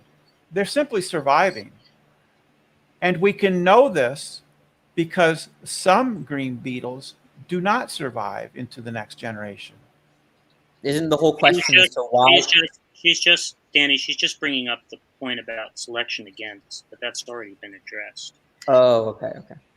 No, there's no selection taking place, because if it was true that green beetles are being selected for survival, for fitness, then all green beetles would survive. All green beetles do not survive, right? So that can't be true.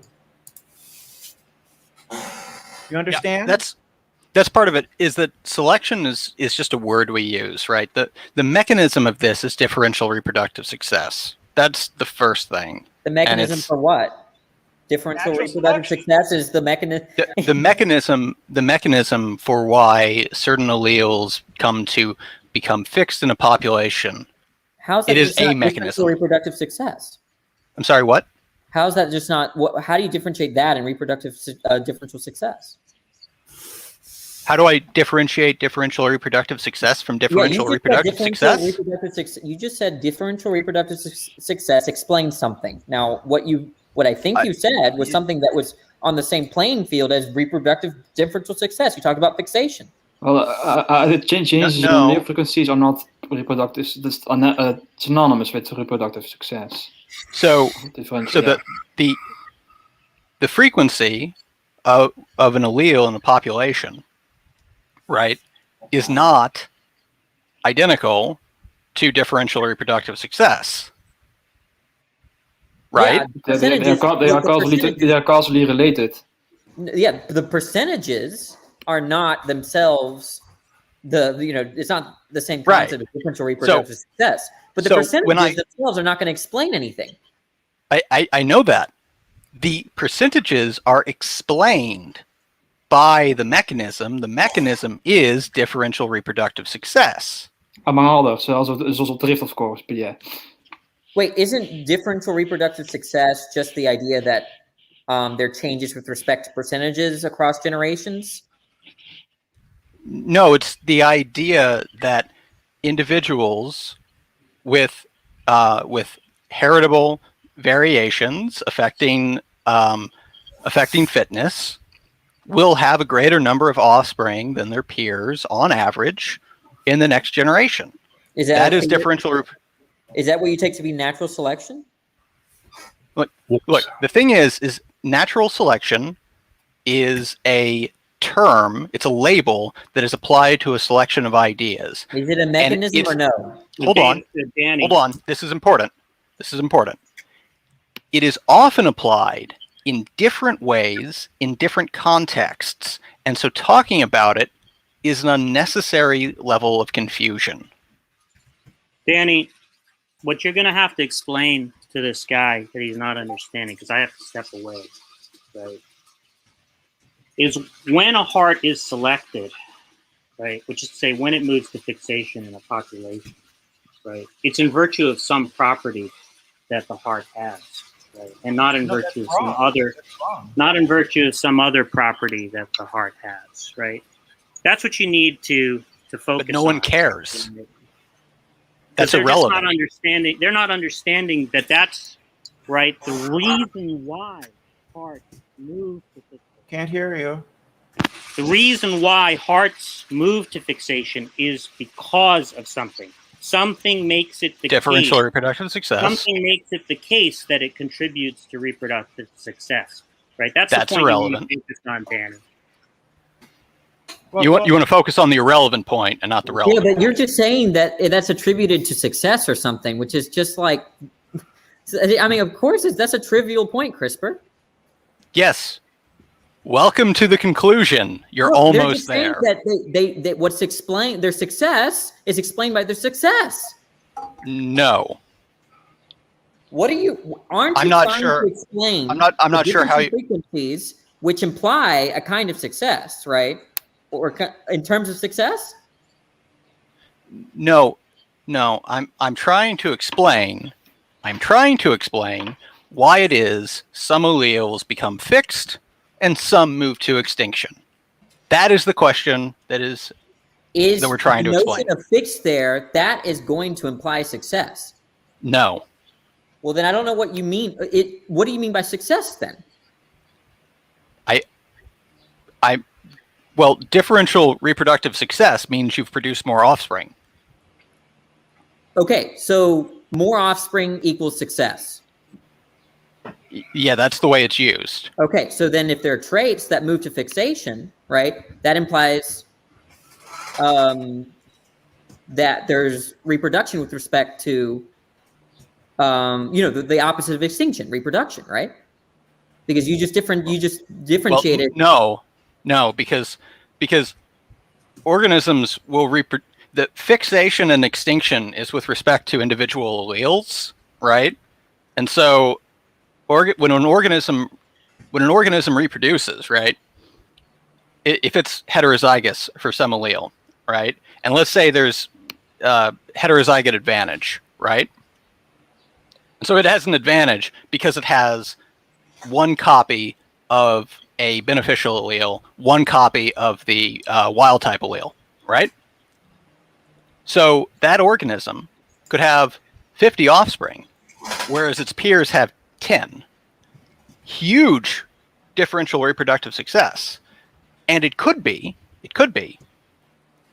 that in all of that, not a single copy of the beneficial allele makes it to the next generation because, that can happen. It's not particularly likely. It's actually pretty unlikely, 2 to the 50th power, but could happen. And so, no, differential reproductive success isn't about how many make it to the next generation necessarily.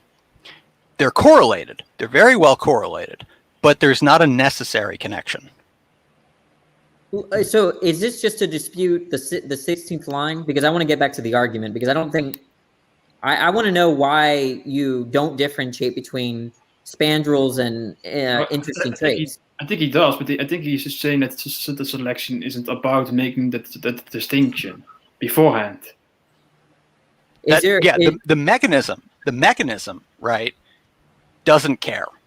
The mechanism is differential reproductive success, right? So the organism that has these two alleles that are linked to one another, right? One of them provides a benefit, the other is neutral. Okay, they're close on a chromosome, so they're linked, right? Linkage just equilibrium.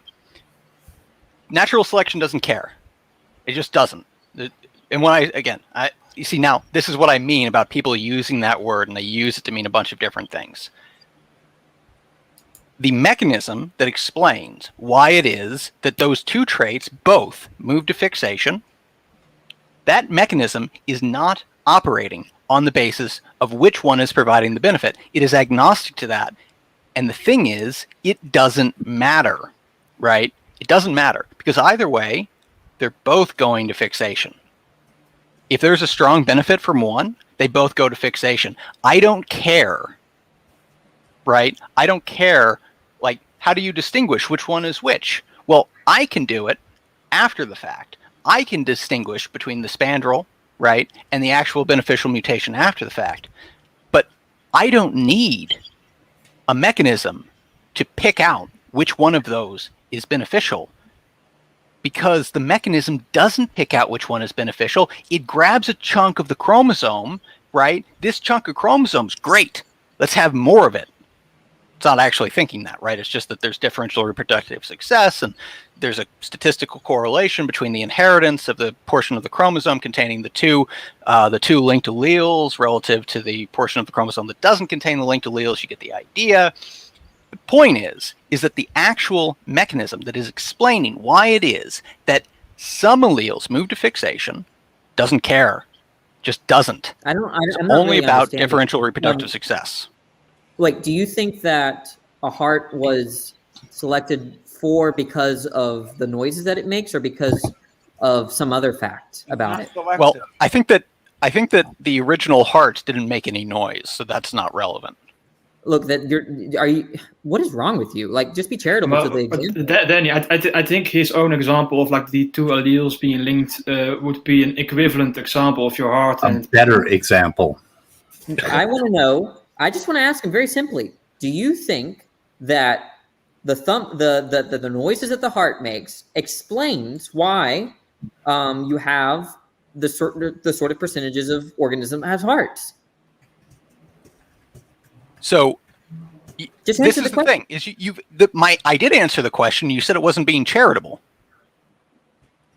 I want you. So you don't know? Yes or no? So or at the point in time that selection was operating on hearts, right? Those hearts didn't make sounds. That's not the point. That is the point. Then Then ask the question. Then Danny, please in terms of the hold causal on. history, in terms of the causal history that led up to the biological organisms that we are now, do you think the sounds that the heart makes contributed to that causal history as to why we have hearts? Okay, Danny, you're asking the same question over and over again for some Right, reason. I'm not getting an answer over and over again. Okay, we At have the point okay, in let time, Whisper minutes. answer. Let Whisper answer. at the point in time that hearts came to be, they did not make sounds. So either You're ask the dodging the question, question.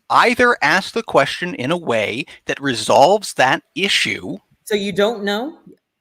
I do know. The answer is Okay, no. yes The or sounds no? had nothing to do with it because the sounds Yes didn't or exist no, at the then? time of selection. Yes or no? No, he said no. He said No. Okay, so they know. Now, do you think that in the causal history that the pumping mechanism it factors into the story of why organisms are the way they are now with respect to human beings? Was that the end of a question? Yes. It sounded like that was the start of a clause. I'll repeat it. Um, Do you think that the pumping mechanism of the heart, okay, explains why human beings are the way they are with respect to their anatomy and their existence? I think that pumping is the necessary attribute of hearts. Yes. Okay, so there you have the noises of the heart not factoring into that explanatory story, and you have the pumping mechanism factoring into that explanatory story. That's to differentiate an evolutionary byproduct and the interesting trait that contributes to reproductive success. Right, but there's an important thing here that I was trying to point out, right? Which is that when you're talking about this, you need to be able to distinguish between those traits that come about initially, right, versus those traits that emerge as a later byproduct, okay? Right? Because if the very first heart is silent, right, then it's no problem at all to tell the difference between whether the critical bit is the pumping or the sound, because you get the critical, because you get the pumping before you get the sound. Natural selection can't ground that counterfactual. That's the whole Yes, it point can. of Fodor's argument. Yes, it can. It can ground that counterfactual. What about the theory grounds the counterfactual that sounds are not selected for? sounds very well could be selected for, but not in the context of hearts. Therefore, it can't ground the counterfactual. But not in the context of hearts. You think there's a law there? I think that the initial hearts did not make sound. Look, the fact that you said yes or that you said no and yes respectively to my two questions, right, shows that you did differentiate. You do differentiate between evolutionary byproduct, right? After the fact. What does that matter? You do understand the distinction, right? Yes, there is a distinction after the fact. But I'm the just thing asking. is, I'm just asking. Hold on, Denny. Let me explain the thing you're trying to do, because I think you're missing it. You want to be able to distinguish at the point of initial selection between the advantage and the byproduct. Okay. Now you cannot do that. No, that's not what. No, what I'm asking for is at the point, right, in which the pumping mechanism enters the causal history rather than the noises that the heart makes. How do we come to know that? Are you appealing to the theory of natural selection when, at that point in time, whenever that is, initial or not? Yeah, at the point in time where the heart comes to be, right? The first hearts enter biology. You're not getting my question. Then you need to ask your question in a more coherent fashion. Okay, listen again. It doesn't matter at what point, right? If the question is at whatever point, right, that the heart pumping mechanism enters the causal picture in terms of why we survive and reproduce, right? Whenever that point is, you've determined that it's that trait rather than the noises that it makes as a result of the pumping. Right, because it wasn't making sound then. Okay, so now I'm just asking, at that point in the causal history, whenever that is, initial or not, doesn't matter, did you utilize the theory of natural selection? In a manner of speaking, because I can look, right, what could natural selection select? What traits could be providing a differential reproductive success? And I'll tell you something, sound can't be providing differential reproductive success when there's no sound. Oh my God, is that a real response? Okay, if that's not responding to what you asked, you didn't ask it clearly Yeah, enough. sounds don't occur when there's Hang sound. on, you guys have about 3 minutes left. The initial hearts, the first hearts, the hearts that first enter the causal chain of why we have hearts, were silent. You're missing my question again. Then ask it more coherently. Yes, at the point in which the pumping mechanism enters the causal picture in terms of why when they're silent. That doesn't look. That's not done by necessity, right? There's no what's the argument for why that's necessary? I don't see any physical. No, it's just true. I don't see a physical constraint on the idea that they don't enter simultaneously. Hold on. I am not out here to predict what happened in the past. I'm here to determine what happened in the past and predict, as best I'm able, what might happen in the future. Okay? Natural selection isn't a crime. There are a lot of problems with that because the idea is that theories predict a priori, right? What'll happen in the future? Right. So if that's a staple of a theory, then natural selection is a theory by your own admission. Imagine this. Imagine I have a worm. Okay, it's a worm. The worm has a heart. Maybe it has more than one. The heart is silent and it pumps. Okay. Is there necessity with respect to that? No, it's just true. I'm telling you right now, it's true. Look, you made the claim that necessarily when there's a pumping mechanism, there's silence. No, I'm saying that it is true that for humans in our lineage, the initial hearts in our lineage were silent. That is true. You're missing the point. The point is that you can imagine a case. In fact, this probably does happen where a trait enters the explanatory story at the same time. A trait that's what I was trying to get you to. Danny, that was CRISPR's initial example with the linked genes. I know. Yep. How did he miss it? I know. What I'm saying, This right, entire is that- thing, my entire point here was I was trying to make the point that if you're starting with an example that can be differentiated on the basis of reality, it's a bad example. what are So you pick a talking different about? I don't even example. know what that means. Okay, look, here's the thing. There is no heart in the history of hearts that came into being You're at a missing the point of size the argument. You're just missing the that point of the is a argument. bad argument. Look, you're taking, you're actually like Use a centered better on- example. Excuse me, sir. Excuse me. You're actually Oh no, boys and girls, Danny ran out of words. He doesn't have any more words this It's a week. bad example. Just use a better example. Like I know. That's what I was Yeah. trying to explain to him, that they're shooting themselves in the foot with their own here's the thing. examples. It's like you're asking me a question, right? Like, do you think that apples taste good? Right? Like, I'm going to say yes. And it's like, well, how do you know that? Like, what's your epistemic basis? It's like, I've had an apple before. That's how.